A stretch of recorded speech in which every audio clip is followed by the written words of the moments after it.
observação que eu gostaria de fazer sobre problemas envolvendo o princípio fundamental diz respeito aos problemas que envolvem uma certa condição. Se o problema impõe uma condição dentro daquelas possibilidades, então significa dizer que muito provavelmente nem todas as possibilidades atendem àquela condição. Então, se nós calcularmos dentre todas as possibilidades, não aquelas que atendem à condição, mas justamente aquelas que não atendem, e descontarmos do total, dentre todas as possibilidades, descontarmos desse total as possibilidades que não atendem à condição, evidentemente vão sobrar as possibilidades que obedecem àquela condição imposta. E eu ressalto essa possibilidade de raciocínio porque muitas vezes num problema é muito mais fácil calcular as possibilidades que não atendem à condição do que as que atendem, que é o que é pedido. Por exemplo, observe o seguinte problema. Quantos são os números de 100 a 999 com pelo menos 2 algarismos repetidos, deixando à parte momentaneamente a condição que o problema nos impõe de que pelo menos 2 algarismos se repitam? Para nós contarmos todos os números de 100 a 999, basta escolher uma das 9 possibilidades, os algarismos de 1 a 9, para a casa das centenas, escolhermos na sequência uma das 10 possibilidades de 0 a 9 para o algarismo das dezenas, e uma das 10 possibilidades, mais uma vez os algarismos de 0 a 9, para a casa das unidades. Observe então que, sem impor uma determinada condição, nós temos 9 possibilidades de 1 a 9 para a casa das centenas. Para cada uma delas, nós podemos escolher uma das 10 possibilidades para a casa das dezenas, então vezes 10, e para cada uma delas, 10 possibilidades para a casa das unidades, que são os algarismos de 0 a 9. Então, vezes 10, isso resulta num total de 900 possibilidades de escolhermos sucessivamente um algarismo para a casa das centenas, um algarismo para a casa das dezenas e um algarismo para a casa das unidades. O que nos mostra, então, por uma aplicação imediata do princípio fundamental, que existem 900 números de 3 algarismos formados nessa condição. A única condição que foi obedecida nesse caso é que ele tivesse 3 algarismos. Lembrando que para a casa das centenas, eu não coloquei o algarismo 0 como opção.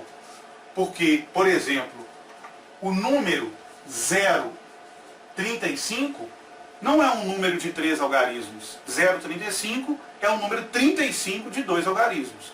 Então, por isso a exclusão do 0 como uma das possibilidades para o algarismo das centenas. Agora, levando em consideração a quantidade de números que há entre 100 e 999, com a condição de que os algarismos, pelo menos 2 algarismos se repitam, e aí vale ressaltar, pelo menos 2 se repetirem, significa que pode ser que apenas 2 dos 3 repitam, mas pode ser que os 3 também se repitam.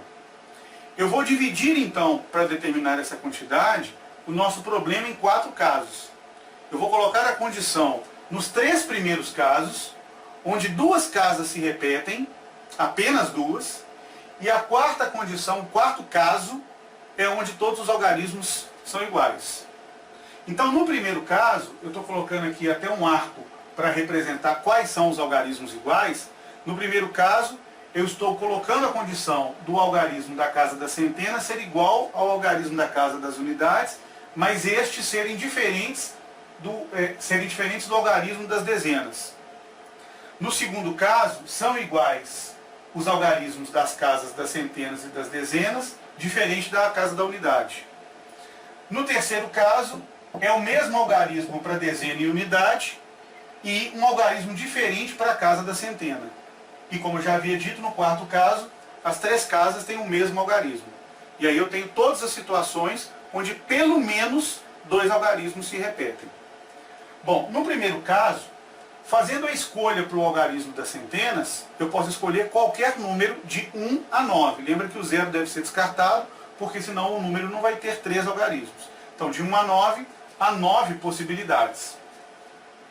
Escolhido o algarismo da centena, como ele deve ser o mesmo que o algarismo da unidade, ou o algarismo da unidade deve ser o mesmo da centena, uma vez escolhido um, o outro então já está escolhido, porque deve ser exatamente igual. Então, se para a centena eu tenho 9 possibilidades, para a unidade eu tenho apenas uma possibilidade. Se eu escolher o algarismo 4 aqui, então aqui tem que ser o 4, não tem outra possibilidade. Se eu escolher o algarismo 7, então aqui tem que ser o 7. Então só tem uma possibilidade. Então eu vou colocar aqui vezes 1. E no caso do algarismo da dezena, eu posso escolher qualquer um de 0 a 9, descartando aquele que foi escolhido para a casa da centena e da unidade, uma vez que ele deve ser diferente dos outros dois. Eu estou considerando uma situação onde eu tenho exatamente 2 algarismos iguais, e não 3. Então aqui, de 0 a 9, são 10 possibilidades, excetuando uma que eu descartei, então nos restam 9 possibilidades. Então 9 vezes 1 vezes 9, são 81 números de 3 algarismos, onde a casa da centena e da unidade tem o mesmo algarismo, e o algarismo da dezena é um algarismo diferente. E agora o mesmo raciocínio se atribui para os outros casos. No segundo caso, onde a centena e dezenas têm o mesmo algarismo, então aqui eu tenho 9 possibilidades para a centena. Uma vez que eles devem ser iguais, só me resta uma possibilidade para a dezena, que deve ser igual à centena. Então, vezes 1. E a unidade pode tomar qualquer algarismo de 0 a 9, 10 possibilidades, menos aquele que já foi escolhido para essas duas casas. Então, 9 de novo. Então, são mais 81 números nessa situação. No terceiro caso, eu vou ter 10 possibilidades, 9 possibilidades para o algarismo da centena, 1 a 9. Para cada uma dessas possibilidades, lembra que agora dezena e unidade é que são iguais. Então, para a dezena, a única condição que é imposta nesse momento é que ela seja diferente da casa da centena. Então, se nós tomarmos de 0 a 9 as 10 possibilidades que caberiam aqui, tirando uma que já foi usada na centena, me resta 9 possibilidades. Como a unidade deve ser igual à dezena, se deve ser igual, escolhido a dezena, nós só temos uma possibilidade para a unidade. Então, vezes 1, o que significa dizer mais 81 números. E quando todos os algarismos devem ser iguais, que é o quarto e último caso, então para a centena eu vou ter 9 possibilidades, os algarismos de 1 a 9. E uma vez escolhida a centena, como dezena e unidade devem ter exatamente o mesmo algarismo, significa dizer que eu só tenho uma possibilidade para a dezena e uma possibilidade para a unidade. Então 9 vezes 1 vezes 1, ou seja, 9 números. E aí, somando a quantidade de números com duas casas iguais, duas casas iguais, duas casas iguais e uma casa igual, nós totalizamos 243, com mais 9, 252 números que atendem à condição imposta do problema. Uma alternativa ao raciocínio que acabei de fazer, de dividir o problema em 4 casos, calcular cada um deles e somar esses casos, para dar o total de possibilidades, é pensar o seguinte: o problema nos impõe a condição de, dentre os números de 3 algarismos, de calcularmos aqueles onde pelo menos 2 algarismos se repitam. Então a condição é de que 2 algarismos, pelo menos 2 algarismos, devem se repetir. Então 2 ou 3. Esqueçamos momentaneamente esta condição. Pensemos em todos os números de 3 algarismos, independente de repetir ou não.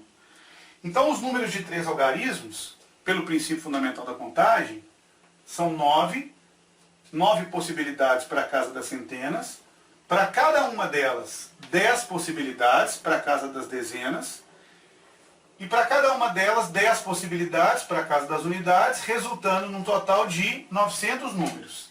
Há um total de 900 números de 3 algarismos, independente de qualquer condição.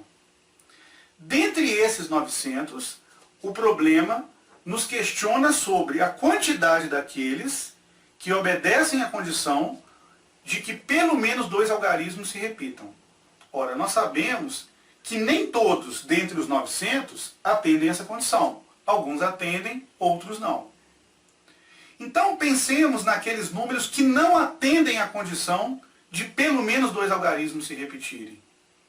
Ora, se nós não temos pelo menos 2 algarismos se repetindo, nós não temos nenhum algarismo se repetindo.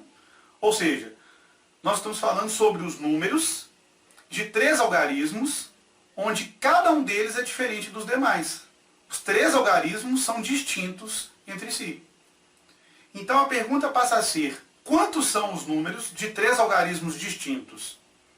Ora, se os 3 algarismos são distintos, então a escolha da casa das centenas pode ser qualquer algarismo de 1 a 9. Então nós temos 9 possibilidades. Pensando agora nas possibilidades para a casa das dezenas, de 0 a 9, das 10 possibilidades, como eu quero que essa casa seja um algarismo diferente da casa escolhida para a casa da centena, eu descarto um algarismo que já foi escolhido para a centena. Então de 0 a 9 para as dezenas, que são 10 possibilidades, descartando uma, nós temos 9 possibilidades. E para a casa das unidades, de 0 a 9, ou seja, as 10 possibilidades que caberiam na casa das unidades, descartando aquele algarismo que já foi usado na centena e descartando aquele algarismo que já foi usado na casa das dezenas, de 0 a 9, os 10 algarismos, descartando 2, nós temos 8 possibilidades para cada uma das escolhas que já foi feita anteriormente. Então, pensando em todas as combinações de números, nas 3 possibilidades de escolhas sucessivas, com a condição de que todos os algarismos devem ser distintos, então nós temos 9 vezes 9, 81, vezes 8, 648 números, onde os 3 algarismos são distintos. Ou seja, estes 648 números são exatamente os números que não obedecem à condição imposta no problema. Ora, se do total de 900 números nós descartarmos, subtrairmos esses 648 que não obedecem à condição, é claro que devem sobrar 252 números que obedecem à condição. A condição de que pelo menos 2 algarismos se repitam. Então, este último raciocínio, ele contrasta com o outro raciocínio, onde eu dividi o meu problema em 4 casos e depois somei as possibilidades. Nesse caso, inegavelmente, o cálculo ficou menor. Eu tive 2 situações a considerar. O caso geral, todos os números de 3 algarismos, e depois os casos que não obedeciam àquela condição. Cabe a você, ao resolver um problema combinatório, em que neste problema há uma condição, cabe a você ter o discernimento se é mais fácil calcular o que se pede nas condições estabelecidas, ou se é mais fácil calcular o total, independente da condição, e descartar desse total as possibilidades que não atendem à condição. Você vai se deparar com muitos problemas nesse sentido. E só a prática, na resolução dos problemas vai lhe mostrar quando é mais fácil uma situação e quando é mais fácil a outra.